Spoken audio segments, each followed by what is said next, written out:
Hello students, welcome to our YouTube channel L K chemistry. Students, आज के इस video lecture में हम बात करेंगे मॉलिक्यूलर ऑर्बिटल थ्योरी।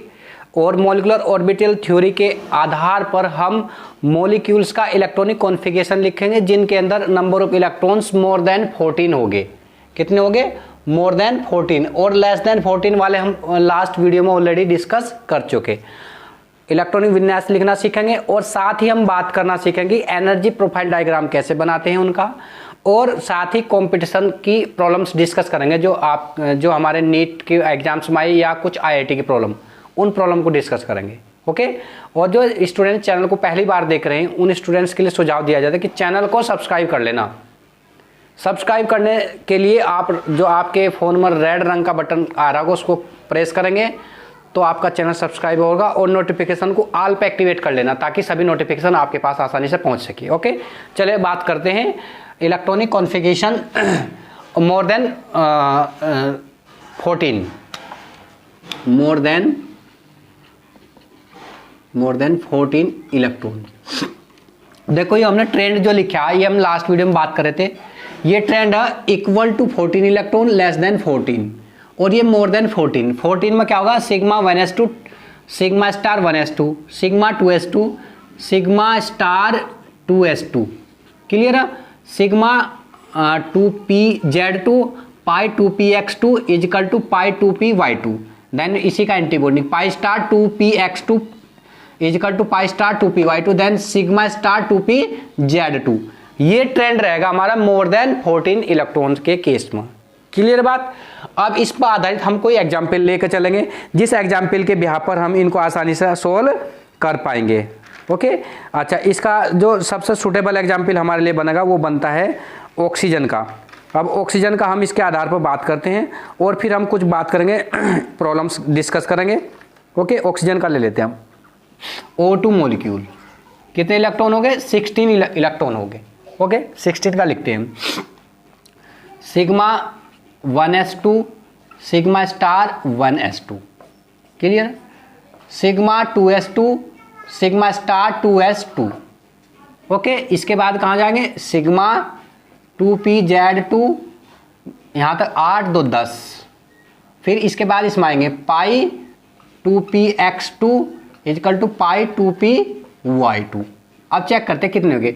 2 2 4 2 6 2 8 2 10 2 12 2 14 और ये कितने? 16। इसके बाद इसी का antibonding pi star 2px is equal to pi star 2py। कितने इलेक्ट्रॉन भरने? 2। अब ये नहीं कि हम 2 इलेक्ट्रॉन इसी में फिल कर देंगे, नहीं, यहाँ हुंड्स रूल के अकॉर्डिंग पहले एक इलेक्ट्रॉन यहाँ फिल करेंगे, देन एक इलेक्ट्रॉन यहाँ पर फिल करेंगे। ओके, 1 बाय, क्योंकि दोनों की एनर्जी इक्वल है। अब चेक कर लीजिए, 2 2 4 2 6 2 8 2 10 2 12 2 14 और 2 16 इलेक्ट्रॉन हो गए। ओके, अब इसका हम BO कैलकुलेट करना हो। इसी का ही क्या कैलकुलेट करना हो? BO। तो BO क्या? Number of antibonding minus number of antibonding. क्या आ गया? देखो, 2 2 4 2 6 2 8 और 2 10। 10 माइनस एंटीबॉन्डिंग 2 2 4 और 2 6। कितना हो जाएगा? 6 में 4, 4 बटे 2 इक्वल टू 2 आ गया। तो यानी ऑक्सीजन किस फॉर्म में एग्जिस्ट करता है? दिस वन, इस फॉर्म में एग्जिस्ट करता है। अच्छा, और मैग्नेटिक करेक्टर अगर हम इसका बात करें, इसके अंदर अनपेड है, हाँ, तो पैरामैग्नेटिक करेक्टर होगा इसका। कैसा होगा? पैरामैग्नेटिक। ओके। अच्छा, अब हम बात करते हैं O2 प्लस की बात कर लेते हैं। किसकी? O2 प्लस की। एक इलेक्ट्रॉन कम हो गया तो भाई यहाँ तक तो ये भी सेम रहेगा, ये भी सेम रहेगा, ये भी सेम रहेगा, ये भी सेम रहेगा, ये वाला जो हम ब्रैकेट में लिखे। अब इसमें से एक इलेक्ट्रॉन कम कर देंगे तो पाई स्टार 2px1, या तो p इसमें से कम कर दिया, इसमें दोनों बराबर है, एक कम कर दिया। क्लियर? अब इसका BO कैलकुलेट करेंगे हम। तो BO कैलकुलेट करते हैं तो 1/2 10 माइनस, अच्छा ये कम किस में से हो? यार एंटीबॉन्डिंग से कम, यानी 6 की जगह कितना हो जाएगा? 5। तो 10 माइनस 5, 5/2 हो जाएगा। ये कितना हो जाएगा?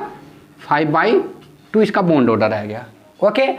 अच्छा, अब बात करते हैं हम O2 माइनस की, है ना? सॉरी, O2 माइनस में ये सेम रहेगा, ये भी सेम रहेगा, ये भी सेम रहेगा, ये भी सेम रहेगा। अब ये जो पाई स्टार है, pi star 2px is equal to pi star 2py, ये था ना।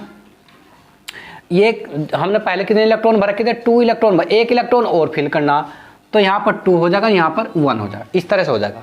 क्लियर है। अब इसका पीओ कैलकुलेट करना हो इसी का ही, तो 1/2 10, यहाँ कितना था 6 था, अब 7 हो जाएगा, तो 10 में 7 गए 3, 10 में 7 घटाएंगे कितना आ जाएगा 3/2 आ जाएगा। क्लियर बात। 3/2 का मतलब 1.5 और 2.5 का मतलब 2 दूनी 4, 2.5 और ये 2। क्लियर है। अब देखते हैं बॉन्ड ऑर्डर किसका ज़्यादा, बॉन्ड ऑर्डर किसका ज़्यादा, O2 प्लस का ज़्यादा, O2 प्लस का ज़्यादा, देन इसका 2, देन O2 माइनस। ये स्टेबिलिटी ऑर्डर होगा इसका। कौन सा स्टेबिलिटी ऑर्डर होगा, ये स्टेबिलिटी ऑर्डर हो जाएगा इसका, है ना। अच्छा, स्टेबिलिटी ऑर्डर। और मैग्नेटिक कैरेक्टर इसका कैसा हो जाएगा भाई, इसमें अनपेड है भी, ये पैरामैग्नेटिक हो जाएगा, ये पैरा हो जाएगा। क्लियर। और ऊपर वाला जो हम बात कर रहे थे ये वाला, ये भी पैरा, तो ऑक्सीजन पैरामैग्नेटिक नेचर होगा ऑक्सीजन की तीनों। क्लियर है। तो ये हमारा ऑक्सीजन का हमने बात कर ली। अच्छा, अब एक जो प्रॉब्लम डिस्कस करने के लिए आ जाती है उसको हम थोड़ा शेयर कर लेते हैं आपके साथ ना। Compare bond order, bond length, stability order. अब इन्हीं में पूछ लेते हैं, कभी कभी प्रॉब्लम ऐसे देते हैं जैसे O2, ये तो खैर हमने प्रॉब्लम खुद ही बना दी, इस पर बेस्ड हम आसानी से समझ सकते हैं। अब ये तो है स्टेबिलिटी ऑर्डर, स्टेबिलिटी किसकी ज़्यादा होगी, इसकी ज़्यादा होगी। अब यदि पूछ लिया जाए बॉन्ड लेंथ, तो बॉन्ड लेंथ जो हो इनवर्सली प्रोपोर्शनल होती है बॉन्ड ऑर्डर के। अब बॉन्ड लेंथ किसकी ज़्यादा होगी, बॉन्ड लेंथ होगी ऑक्सीजन की ज़्यादा, O2 minus, than O2 plus. ये ऑर्डर किसका हो जाएगा, बॉन्ड लेंथ का। ये किसका ऑर्डर है, स्टेबिलिटी का। इस टाइप से प्रॉब्लम पुटअप की जाती है। क्लियर बात। अच्छा, ये हमने बात कर ली O2 की। अब हम बात करेंगे कुछ प्रॉब्लम डिस्कस करेंगे। उससे पहले हम प्रॉब्लम डिस्कस करने से पहले एक थोड़ा ट्रिक बताते हैं आपको, और ट्रिक के बाद हम बताएंगे एनर्जी प्रोफाइल डायग्राम कैसे बनाते हैं इनका। सबसे पहले हम थोड़ा एक ट्रिक की बात कर लेते हैं। ओके, इसको रब कर देते हैं।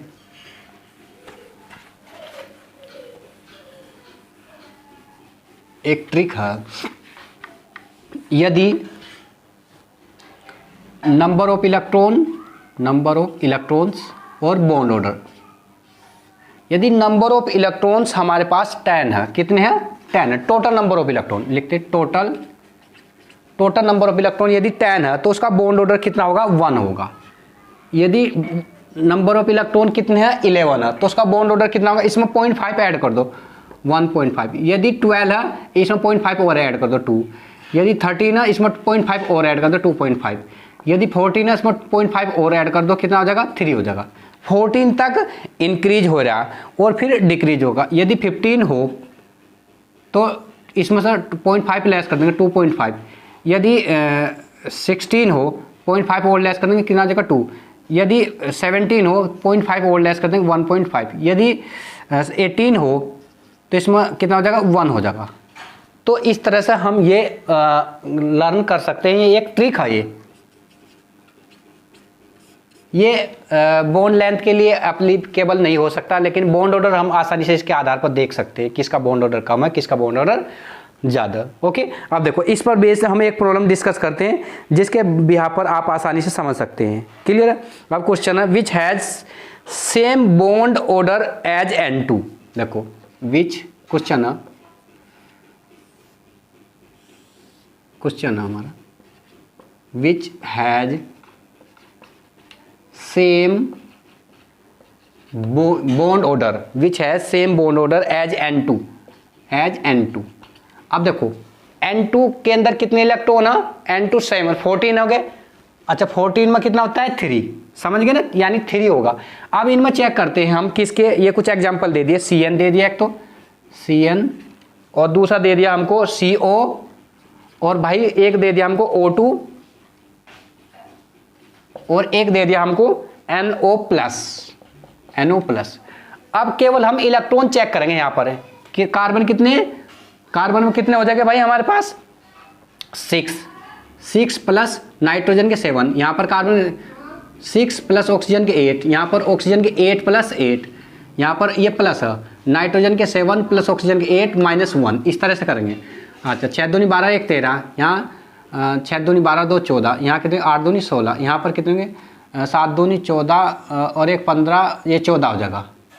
क्लियर। यानी अब नाइट्रोजन के इक्विवेलेंट किस किस में आ रहे, CO में आ रहे और NO प्लस में आ रहे। तो आप लिख सकते हैं CO and NO plus has same bond order as N2। ये क्वेश्चन हमारा सोल्व हो गया। ओके, इस तरह से हमारे प्रॉब्लम बन जाती है। अब नेक्स्ट क्वेश्चन है which has least stable, stability check कर रहा है किसकी, लिस्ट स्टेबिलिटी। क्वेश्चन है विच इज लिस्ट स्टेबल, यानी स्टेबिलिटी चेक करनी सीधी सी। अब क्वेश्चन क्या है, CN than NO plus than O2 than CN minus. अब देखना इनमें, अब इनमें नंबर ऑफ इलेक्ट्रॉन काउंट कर लो पहले। CN में कितने अभी 13 थे, NO प्लस में कितने थे अभी 14 थे, O2 में कितने थे अभी 16 थे, CN माइनस में कितने 14। क्लियर है। अच्छा, अब इनमें हम चेक करेंगे बॉन्ड ऑर्डर, जिसका ज़्यादा होगा वो उतना ज़्यादा स्टेबल है। बॉन्ड ऑर्डर किसका ज़्यादा होगा, बॉन्ड ऑर्डर। अब देखते हैं 14 में कितने होते हैं 3, 14 में 3, 16 में कितने हो जाएंगे, 16 में कम हो जाएंगे और 16 में 2 हो जाएगा। तो 14 ये 2 है जिनका बॉन्ड ऑर्डर सबसे हाईएस्ट है। इनमें बॉन्ड ऑर्डर देखो, अब यहाँ कन्फ्यूजन की बात है, NO प्लस और CN माइनस। ठीक है, इनमें हम देख रहे 14 2 क्या आ रहे, तो इनमें दोनों में स्टेबल कौन सा हो जाएगा। इन दोनों में भी फिर रिलेटिवली हम चेक करना हो वैसा तो ये पूछेगा विच इज लिस्ट स्टेबल। इनमें जो दोनों क्या होगा लिस्ट स्टेबल हो गए। अगर इनमें भी रिलेटिवली चेक करना हो तो इसका इलेक्ट्रॉनिक कॉन्फ़िगरेशन लिखेंगे हम और देखेंगे एंटी बॉन्डिंग में कम इलेक्ट्रॉन किस में, जिसमें एंटी बॉन्डिंग में कम इलेक्ट्रॉन होगा वो सबसे ज़्यादा स्टेबल होगा। ओके, तो यहाँ पर अगर इनमें अभी 1 मिनट,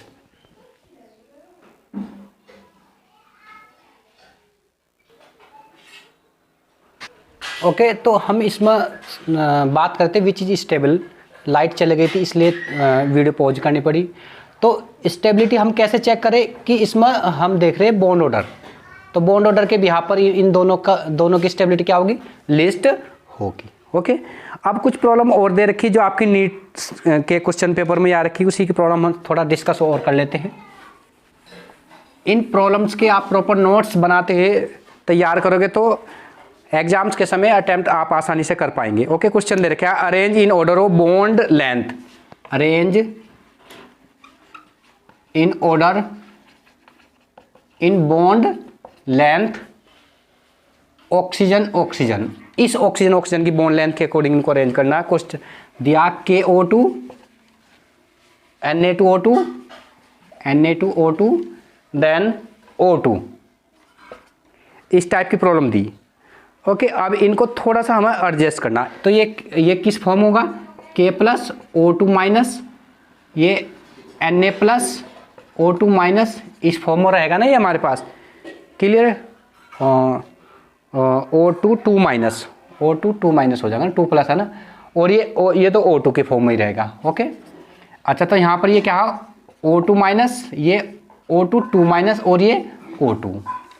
क्लियर है। अब इसमें केवल हम नंबर ऑफ इलेक्ट्रॉन देख सकते हैं। नंबर ऑफ इलेक्ट्रॉन कितने इसमें भाई, देखो ऑक्सीजन 16 और एक इसमें कितने 17, इसमें 16 और एक नहीं 16 और 2 18, यहाँ कितने 16। अब ये तो है हमारा number of electron. Number of electron के आधार पर हम क्या चेक कर लेते हैं, हम चेक करते हैं इसका बॉन्ड ऑर्डर। 17 है, इसका बॉन्ड ऑर्डर कितना होगा 1.5 होगा। 18 का कितना हो जाएगा 1 हो जाएगा, और 16 का कितना हो जाएगा 2 हो जाएगा। तो अब हम क्या चेक करें कि ये तो है इसका बॉन्ड ऑर्डर। अब हमें देखना है बॉन्ड लेंथ। तो बॉन्ड ऑर्डर किसका ज्यादा आ रहा है, ऑक्सीजन का आ रहा है बॉन्ड ऑर्डर, ऑक्सीजन का बॉन्ड ऑर्डर ज्यादा हो रहा है। और तो हमें देखनी arrange in order of bond length. Bond length जो होती है, bond length inversely proportional to होती है किसके, bond length inversely proportional to bond order. यानी जिसका बॉन्ड ऑर्डर ज्यादा होगा या जिसका बॉन्ड ऑर्डर कम होगा उसकी बॉन्ड लेंथ ज्यादा होगी। तो बॉन्ड लेंथ किसकी होगी ज्यादा, इसकी होगी। और ये क्या है Na2O2, देन इसके बाद किसका होगा, इसका होगा KO2 देन O2। क्लियर है। तो इसकी बॉन्ड लेंथ ज्यादा होगी देन दिस। इस तरीके से हम बॉन्ड लेंथ को आसानी से प्रिडिक्ट कर पा सकते हैं। तो ये हमारी प्रॉब्लम थी जो हमने नीट के क्वेश्चन पेपर से सेलेक्ट कर रखी थी। इनको आप ध्यान से समझते हुए नोट करना। और अब हम बात करते हैं एनर्जी प्रोफाइल डायग्राम की। ओके, इनको नोट कर लीजिए आप। ये हमने एनर्जी प्रोफाइल डायग्राम का ट्रेंड बनाया बिल्कुल प्रॉपर्ली। एनर्जी प्रोफाइल के डायग्राम में क्या होता है, पहले 1s 2s 2p, क्लियर। अच्छा, 1s के दो मोलिकुलर ऑर्बिटल बनते हैं, 1s के सिग्मा 1s बॉन्डिंग का, सिग्मा स्टार 1s ये एंटी बॉन्डिंग का। इसी प्रकार 2s इसके ये एंटी बॉन्डिंग का 2s, सिग्मा 2s और सिग्मा स्टार 2s ये एंटी बॉन्डिंग का। इसी प्रकार p के दो बनते हैं, px py दोनों बनाते हैं पाई और pz बनाता है सिग्मा। तो px py का ये पाई ये बॉन्डिंग, pz का ये सिग्मा pz ये कौन सा हो जाएगा भाई, ये हो जाएगा हमारा सिग्मा pz ये बॉन्डिंग हो जाएगा। और पाई स्टार px py ये एंटी बॉन्डिंग और सिग्मा स्टार pz ये क्या हो जाएगा, एंटी बॉन्डिंग। और ये px py ये हमारे एटॉमिक ऑर्बिटल है, ये क्या हमारे एटॉमिक ऑर्बिटल दोनों। और ये क्या रहेगी हमारे मोलिकुलर ऑर्बिटल, ये भी हमारे एटॉमिक ऑर्बिटल, ये भी एटॉमिक ऑर्बिटल, और ये हमारे क्या और रहेंगे, मोलिकुलर ऑर्बिटल। ओके, अच्छा अब इलेक्ट्रॉन की फिलिंग सीख लेते हैं हम। इलेक्ट्रॉन की फिलिंग कैसे होगी, प्रोफाइल डायग्राम प्रॉपरली यही बनेगा। इलेक्ट्रॉन की फिलिंग हम किसी का एक एग्जाम्पल कंसिडर कर चलते हैं, उसमें ले लेते हैं। जैसे B2 का ले लेते हैं हम, किसका लेते हैं, B2 का। तो बोरान का एटॉमिक नंबर 5 कितने इलेक्ट्रॉन हो गए, 10 इलेक्ट्रॉन हो गए, 10 इलेक्ट्रॉन, 10 इलेक्ट्रॉन। यानी बोरान का इलेक्ट्रॉनिक कॉन्फ़िगरेशन कैसे लिखे, 1s2 2s2 और 2p 1s2 2s2 2p2 कितने में 2 2 4 2 6 1s2 2s2 2p 1s2 sorry 5 होगा ना, हाँ 5 2p1। एक बोरान का तो ये हो जाएगा, एक बोरान का। दूसरे बोरान क्या हो जाएगा हमारे, उसका भी ये हो जाएगा 1s2 2s2 2p1 हो जाएगा। अच्छा, ये तो होगा हमारे बोरान का। ये तो है इलेक्ट्रॉनिक कॉन्फ़िगरेशन ऑफ एटम, किसके लिए, बी बोरान का ले लिया, बी का, ये भी बोरान का। अब B2 ये मोलिकुलर ऑर्बिटल, अब हम किसका ले लेंगे, ये इसका 1s2 sigma 1s2 sigma star 1s2, clear. Sigma 2s2 sigma star 2s sigma star 2s2 हो जाए, कितने 2 2 4 2 6 और 2 8। और ये हमारे पास कितने हैं भाई, ये हमारे पास हो गए 10। तो फिर हम ले लेंगे पी में, तो पाई 2px is equal to pi 2py, 2 2 4 2 6 2 8 और 2 10, एक एक इलेक्ट्रॉन हम यहाँ फिल कर देंगे, क्लियर। देखो ये तो हमारे एटॉमिक ऑर्बिटल के इलेक्ट्रॉनिक कॉन्फ़िगरेशन, ये मॉलिक्यूलर ऑर्बिटल के। अब इनकी फिलिंग इसमें भरना सीखते हैं हम, क्लियर। देखो कितने इलेक्ट्रॉन, 1s2 में कितने 2 इलेक्ट्रॉन है, एक के लिए 2 इलेक्ट्रॉन फिल कर दे हमने यहाँ, ये कर दे 2 इलेक्ट्रॉन। 2s2 में 2 इलेक्ट्रॉन फिल कर दिया हम। 2p1 में 1 इलेक्ट्रॉन हमने ये फिल कर दिया, क्लियर बात। अच्छा, अब दूसरे के लिए 1s2 इसमें 2 इलेक्ट्रॉन ये भर दे, ये दूसरा आइटम है ना बोरान का। 2s2 यहाँ पे 2 इलेक्ट्रॉन भर दिए और 2p1 यहाँ पर भी 1 इलेक्ट्रॉन हमने भर दिया। ये तो हमने भर दिया एटम्स के। अब ये मोलिक्यूल्स के, मोलिक्यूल में क्या है, सिग्मा 2s2 2 इलेक्ट्रॉन यहाँ फिल कर दिए। Sigma star 2s2 sigma star में 2s2 भर दिए। अच्छा, सिग्मा 2s2 2 इलेक्ट्रॉन यहाँ भर दिए। Sigma star 2s2 electron fill कर दिए, क्लियर बात। फिर पाई 2px बॉन्डिंग का 1 electron is equal to pi 2y 1 electron हमने यहाँ फिल कर दिया, क्लियर है। इस तरह से हम इलेक्ट्रॉन आसानी से भर सकते हैं। समझ में आ रही है ना बात। ये तो हमने एक छोटा एग्जाम्पल ले लिया। अगर हम यहीं पर ले लें, कार्बन का ले सकते हैं, कार्बन का 12 हो जाएगा। हाँ, सपोज हम कार्बन का ले लेते हैं, कार्बन का तो C2 का हम भरते हैं, C2 का, तो यहाँ पर कार्बन हो जाएगा। कार्बन में क्या हो जाएगा भाई, 1s2 2s2 2p2 हो जाएगा, 2p2। और यहाँ पर क्या हो जाएगा, इनमें 2 इलेक्ट्रॉन हो जाएंगे, है ना। 2 2 4 2 6 2 8 2 10 2 12 हो जाएगी। अब एटम्स में भरेंगे, 2 इलेक्ट्रॉन हो जाएंगे, 2p2 1s2 यहाँ तो ये जो कंप्लीट है, ये भी कंप्लीट है, अच्छा यहाँ पर कितने इलेक्ट्रॉन हो जाएंगे, 2 इलेक्ट्रॉन होंगे, एक पी में भरेंगे, एक इसमें भर देंगे हम, एक यहाँ पर भर देंगे। क्लियर। इसी प्रकार जब हम मॉलिक्यूल्स में भरेंगे ये तो कंप्लीट रहेंगे। अच्छा अब यहाँ पर क्या है, π2px2 x2 यानी 2 इलेक्ट्रॉन और π2py2 2 इलेक्ट्रॉन। इस तरह से हम इलेक्ट्रॉन आसानी से भर पा रहे हैं। ये कार्बन का हो गया, कार्बन का हो गया। कार्बन के बाद नाइट्रोजन, नाइट्रोजन का भी इसी के अनुसार 7 दूनी 14 नाइट्रोजन का भर सकते हैं। फिर क्या हो जाएगा N2, सपोज हमें N2 का भरना हो तो N2 में कितना हो जाएगा, 15 हो जाएगा, 14 हो जाएगा, सॉरी 14 इलेक्ट्रॉन हो जाएगा टोटल। पहला नाइट्रोजन का 7 का भरेंगे तो 1s2 2s2 2p4 हो जाएगा, ये 4 4 8 नहीं 2p3 2 2 4 और 3 7, ठीक है, ये 2p3 एक इलेक्ट्रॉन और बढ़ जाएंगे 2p3, एक इलेक्ट्रॉन यहाँ पर बढ़ जाएगा बस, और कोई एक्स्ट्रा नहीं होगा। अच्छा यहाँ पर जो हैगा अब ये हम बात करेंगे सिग्मा आ जाएगा, फिर यहाँ पर क्या आ जाएगा, सिग्मा आ जाएगा, क्योंकि लेस देन 14 है ना, सिग्मा 2pz2 आ जाएगा। देखो 2 2 4 2 6 2 8 2 10 2 12 2 14 यानी सिग्मा 2pz2 देखो कहाँ पर, ये रहा, 2 इलेक्ट्रॉन हम यहाँ पर फिल कर देंगे, बस हो गया हमारा। तो इस तरह से हम किसी का भी भर सकते हैं, कॉम्प्लेक्स का हम electronic configuration energy profile diagram के अनुसार भर सकते हैं। इनका एनर्जी लेवल ये है, ये लेस एनर्जी का, ये हाई, ये मोर हाई। क्लियर है। उम्मीद करते हैं ये वीडियो आपके लिए वास्तव में लाभदायक सिद्ध रही होगी, और यदि लाभदायक है तो चैनल को प्लीज़ आप लाइक सब्सक्राइब जरूर करना, और वीडियो को दोस्तों के साथ क्या करना, शेयर करना। ये हमारा एमओटी का कंसेप्ट था, जिसमें हमने पूरा लगभग 3 वीडियो में कवर किया। इसमें हमने नीट और आईआईटी की प्रॉब्लम भी डिस्कस कर ली। अब आप खुद भी प्रैक्टिस कर सकते हैं, और कोई प्रॉब्लम यदि नहीं होती है तो आप कमेंट बॉक्स में कमेंट कर सकते हैं। Okay, thank you.